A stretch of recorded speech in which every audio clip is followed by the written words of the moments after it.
हो जाए अगर सारी खुदाई भी मुखालिफ, काफ़ी है अगर एक खुदा मेरे लिए है। तौहीद तो यह है कि मौला हशर में कह दे ये बंदा दो आलम से खफा मेरे लिए है। ईमान खुदी तो हुई क़यामत पर अल्लाह रब्बुल आलमीन अखपल बंदर उगाड़ी और टोल अवलीन और आखिरीन पर मख की हुई दा ज़मा अग बंद दे चे कम ज़मा दर आज़ाद पारा टोल दुनिया टोल मुआशरे खल्क न दे मख गर्जवलो ज़मा दर आज़ाद पारा टोल पर ईमान दी तो हुई। सूरतुल माइदा आयत नंबर 103। अऊज़ु बिल्लाहि मिनश शैतानिर रजीम। बिस्मिल्लाहिर रहमानिर रहीम। मा जअलल्लाहु मिन बहीरतिन वला साइबतिन वला वसीलतिन वला हामिन वलाकिन्नल्लज़ीना कफ़रू यफ्तरूना अलल्लाहिल कज़िब व अक्सरुहुम ला यअक़िलून। वइज़ा क़ील लहुम तआलऊ इला मा अंज़लल्लाहु व इलर रसूल क़ालू हस्बुना मा वजदना अलैहि आबाअना अवलौ कान आबाअहुम ला यअलमून शैअन वला यहतदून। सदक़ल्लाहुल अज़ीम। मख्की आयत मुबारकों की अल्लाह जल्ल शानुहु ददी खबर नामुमानियात फरमाइल चितासो बेजा सवालात और तपोसुना दा मकवई और कचर तासो ता दागी जवाबात मालूम शिनो तासो बावर बांदी खफशे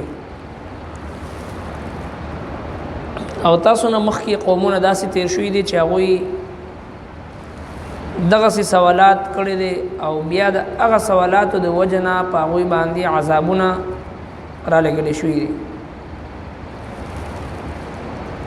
और उस पदी आयत मुबारकों की अल्लाह तबारक व तआला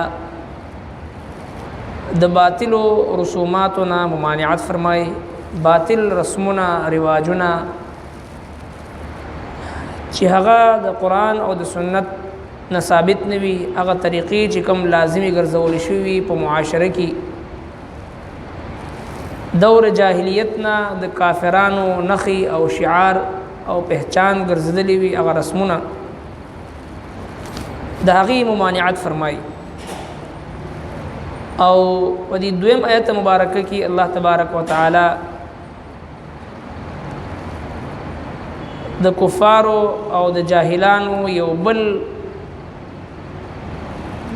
अहमकाना जवाब अगदा चिकला दुई तो वही शी चिकला द अल्लाह और द अल्लाह द रसूल हुक्म तासु तराशी न तासु अगा उमनई न दग जाहिलान और काफिरान वही ची मंगा द पारा द खपल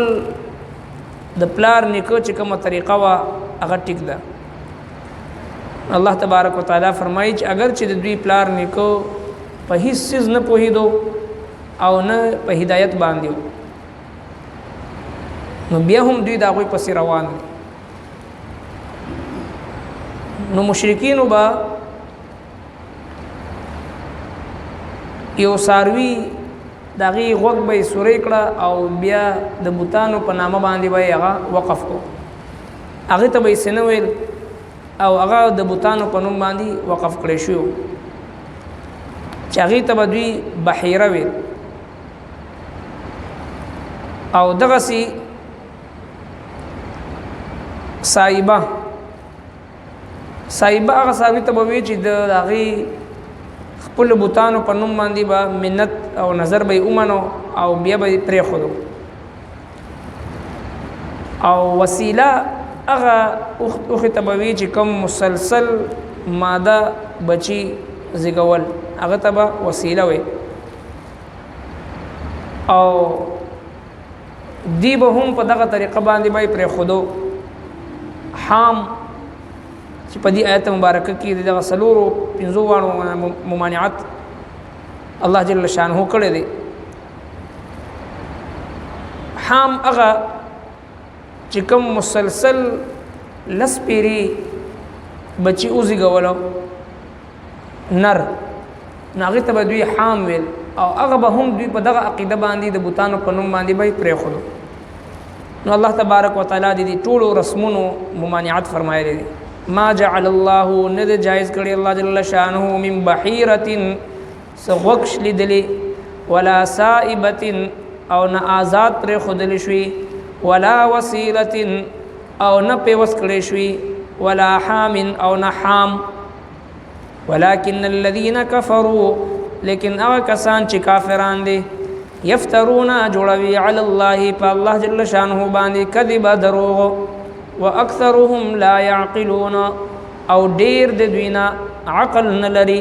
په الله جل شانه باندې دروغ جوړي واذا قيل لهم او چې کله ویل شي دوی ته تعالوا راشي الى ما طرف دغه ته چې انزل الله نازل کړی د الله جل شانه والى الرسول او رسول ته قالوا دوی وی حسبنا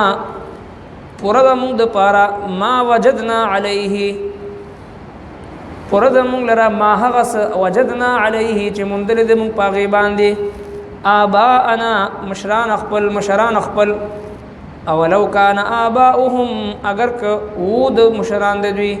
لا يعلمون شيئا نب پویدل پیسز باندې ولا يهتدون او نه سای لار مونږ لیدا دوی تذکر وی شو چې د الله او د الله د رسول حکم طرف تراشي د الله خبر اومنه د الله د رسول خبر اومنه نو دی طرف نه دا جواب ملو شو حسبنا ما وجدنا عليه آباءنا موږ د پاره کافی دا هغه رسم هغه رواج هغه طریقه چې کم باندې مونږه خپل پلار نیکو هغه چې دی مندل دی حالانکه د مسلمان شان او عمل داوی چې کله دته د الله او د الله د رسول خبره معلوم شي بس بلا چون چرا دی پاغي باندې عمل وکي دا سوچ نه کوي چې را موږ نه مخ کې کم مشرانو زمون پلار نیکو او زمون رواج دی رسم دی لہذا د دې رسم مطابق به موږ عمل کو نه بلکې د الله او د الله د رسول یو طریقه مخ ته دراتلو نه بعد د یو مؤمن ایمان هغه دی خبري اجازت نو ورکړي چې دی د الله او د الله د رسول د حکم نه بعد هم هغه د معاشري رسم او رواج پسې لاړ شي بیا دا مسلمانی نشو دا ایمان نشو چې کوم ایمان تا د الله او د الله د رسول په حکم باندې نه مجبور کوي لہذا دا د نفس او د شیطان او د معاشري د بت د رواجونو د بت او د الله او د الله د رسول په منځ کې مقابله ده چې کوم مسلمان د الله او د الله د رسول حکم مخ ته کیږي رسمونه رواجونه خاندانونه او د خلکو پیغور دا شاته وګرځي بس دغه مسلمان دی کامیاب دی لہذا زمونږ استادو په معاشره کې چې کله غم وشي خادي وشي او دغه یو مقامحل داسې راشي نو موږ مسلمانانو ته یو مسلمان ته د الله او د الله د رسول طریقه مخ ته کیدو چې تا باندې الله تبارک وتعالى دا خوشحالي راوستي ده دغه خوشحالي د الله او د الله د رسول د حکم مطابق تیر کا پدې کې د الله نافرمانی مکوه نو مخکنه جواب دا ملاویږي چې خبره خو بالکل ټیک ده چې د الله او د الله د رسول ناراضگی په دې عمل باندې دی چې مونږه په دې خادي کې دا رسمونه ژوندې کوو په دې کې دا غانا بجانوي په دې کې چې دا نکرزي وي په دې کې دا جنج وي په دې کې دا جهز چې کوم لعنت دی د کم رسمونو رواجونو د وجنه نن په معاشره کې لکهاو جنکې په کورونو کې زړې شوي د کوم رواجونو په وجه باندې لکهاو نوجوانان هغوی نکاح نشي کولی او د کوم رواجونو په وجه باندې د نکاح په لار کې رکاوټ دی او معاشره کې زنا عام ده او دغه زنا د عام کېدو د وجنه زمونږ استادو د معاشري هر فرد د الله جل شانه په عذاب کې هغه مبتلا دي دا چې څومره زمونږ استادو معاشي ژوند راتنګيږي ورځ ته ورځ او په معاشره کې د الله تبارک وتعالى د ټولو نعمتونو باوجود په مونږ باندې زندگی راتنګ ده او راتنګيږي ورځ ته ورځ نوي آفتونه ورځ ته ورځ نوي مصیبتونه د دې وجه دا ده چې کله یو نوجوان زموږ استاد معاشري تراشي او بهر اوزي او هغه په حلال او جایز طریقې سره چې نکاح کول غواړي نو هغه 10 لکه 40 لکه 50 لکه روپۍ نقدي او ورسره چې دی یو مستقل ملازمت او نوکری او ورسره خوا هغه په جایز طریقې سره وي که په ناجایز طریقې سره وي که حلال طریقې سره وي که حرامي طریقې سره دا نشته دی صرف دا کتل کېږي چې د دې نوجوان سټیټس څه ده او د سره مال دولت څومره دی که حلالي که حرامي دا نه کتل کېږي نو هغه سره چې دی رشته او دغه 40 لکه 50 لکه روپۍ په رسمونو رواجونو باندې الوزول دغسې یو پلار مور چې د خپل لور رشته کول غواړي نو دغسې فضولیات هغوی به هم لټوي دغسې رسمونه رواجونه د جهیز لعنت هغوی هم چې دی برابروي لہذا کم از کم د یو حلال او جایز نکاح دپاره د دې ټولو باطل رسمونو مخه دا کول هر مسلمان ته مخې ته هر نوجوان ته مخې ته راځي اګو د په مقابله کې زنا کول غواړي په دې لارو کوڅو کې موږ او تاسو وینو په دې لارو کوڅو کې زموږ ستاسو په دې معاشره کې باقاعده هغې ته چې دی هغه هر قسمه تحفظ هم حاصل وي او هر قسمه سرپرستی هم هغوی ته حاصله وي او هر قسمه چې دی هغوی ته د تحفظ لاندې هغوی لګیا دی دغه د زنا اډې چلیږي د شرابو اډې چلیږي د بدکارۍ اډې چلیږي لارو کوڅو کې په چوکونو کې علی الاعلان دا بدکاریانې چې دی هغه کېږي د هغې مخنیوي نشته دی د هغې بنیادي وجه دا ده چې دا په هغې کې زموږ ستاسو د معاشرې هر فرد کردار دی هغه په دې طریقې سره چې مونږ د معاشرې په منځ کې د نکاح اسانولو چې کوم ذمہداري ده بحثیت یو پلار بحثیت یو مشر بحثیت یو مسلمان هغه ذمہداري مونږ نه ادا کوو لہذا دی وجه نه د معاشرې د نکاح په لاره کې رکاوټونه چې کله راشي نو زنا عام شي او چې کله زنا عام شي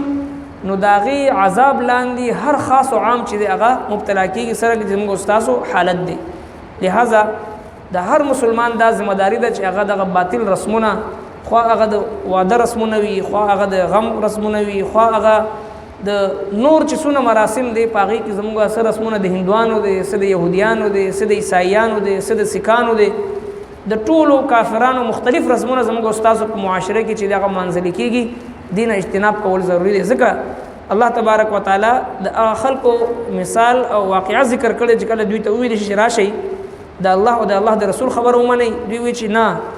مونږ دپاره زموږ مشرانو خبرې دا کافي دي بعض جاهلانو ته چې کله د یو مسله بیان شي و یاره زموږ مشرانو په دې طریقې سره دا غم خادي کړې ده مونږ هم دغسې کوو دا جاهلانو د کافرانو جواب دی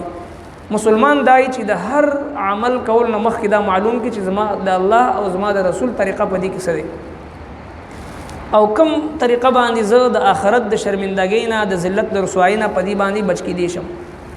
اگر چې مانه معاشره خفه شي مانه خاندان ولا خفه شي مانه چې دی د پیغور د خاندان او د خلکو راته ملو شي خیر ده خو چې د الله ذات مانه ناراضه نشي دا د ایمان تقاضا ده نو چې کله غم خادي راشي چې کله یو رسم مخې ته راشي یو طرف ته د الله او د الله د رسول حکم وي او بل طرف ته د خلکو د پیغور یره وي د خلکو د خفګان یره وي د ښځو د خفګان یره وي دغلته د مؤمن ایمان پته ولګي او موږ څه کوو موږ د الله او د الله ذات خفه کو او د ښځو د خوشحالولو کوشش کوو د خاندان خلکو د خوشحالولو کوشش کوو او دغسې د ټول باطل رسمونه هغه ژوندي کولو موږ کوشش کوو د ایمان تقاضا زموږ استاسو دا دی چې ټول کائنات د خفه شي ټول معاشرې خلک د خفه شي ټول خاندان خلک د خفه شي او د خاندان او د کور ټول ښځې د خفه شي هېڅ خبره نشته خو چې د الله ذات موږ نه خفه نشي د الله پیغمبر مبارکه طریقه هغه موږ نه پاتې نشي ہو جائے اگر ساری خدائی بھی مخالف کافی ہے اگر ایک خدا میرے لیے ہے توحید تو یہ ہے کہ مولا حشر میں کہہ دے یہ بندہ دو عالم سے خفا میرے لیے ہے ایمان خودی ته وایي چې قیامت په ورځ الله رب العالمین خپل بنده وغواړي او ټولو اولین او آخرینو په مخ کې وایي چې دا زما هغه بنده دی چې کوم زما د رضا دپاره ټول دنیا د ټولې معاشرې خلکو نه د مخ ګرځولی زما د رضا دپاره ټول پرېښی ایمان دی ته وایي ما جعل الله ند جائز کړي الله جل شانه من بحيره سغوکش لدلی ولا سائبه او نه آزاد پر خودل شوی ولا وسيله او نه په وس کړي شوی ولا حام او نه حام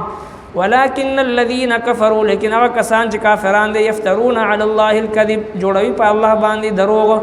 واكثرهم لا يعقلون او اکثر ډیر پدوي کې عقل نه لري واذا قيل لهم او چې کله ویل شي دوی ته تعالوا راشي الى ما انزل الله طرف داغه ته نازل کړی د الله جل شانه او الى الرسول او راشي رسول ته قالوا ندوي وي حسبنا پرد مون د پارا ما وجدنا عليه هغه چې مونږ دلې مونږ پاغي باندې آبا انا مشران خپل اولو کان آباؤهم اگر چې و مشران د دوی